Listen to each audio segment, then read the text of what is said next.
reaffirm the commitment of the tax department to trust first, scrutinize later. I also propose to introduce the new income tax bill next week. I will detail the indirect tax reforms and changes in direct taxes in Part B. Financial sector reforms. The FDI limit for the insurance sector will be raised from 74 to 100%. This enhanced limit will be available for those companies which invest the entire premium in India. The current guardrails and conditionalities associated with foreign investment will be reviewed and simplified. The services of India Post Payment Bank will be deepened and expanded in rural areas. NABFID will set up a partial credit enhancement facility for corporate bonds for infrastructure. Public sector banks will develop Grameen Credit Score framework to serve the credit needs of SHG members and people in rural areas. A forum for regulatory coordination and development of pension products will be set up. To implement the earlier announcement on simplifying the KYC processes, the revamped Central KYC Registry will be rolled out in 2025. We will also implement a streamlined system for periodic updating.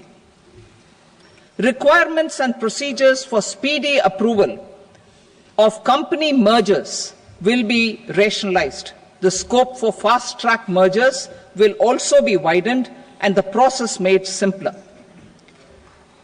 As proposed in the interim budget, we signed bilateral investment treaties with 2 countries in 2024 to encourage sustained foreign investment, and in the spirit of First Develop India, the current model BIT will be revamped and made more investor-friendly.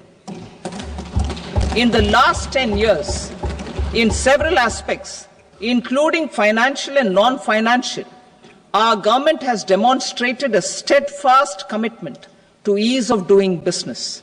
We are determined to ensure that our regulations must keep up with technological innovations and global policy developments.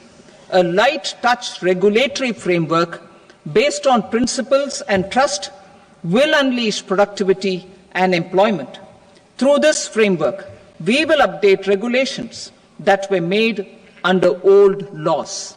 To develop this modern, flexible, people-friendly, and trust-based regulatory framework appropriate for the 21st century, I propose 4 specific measures.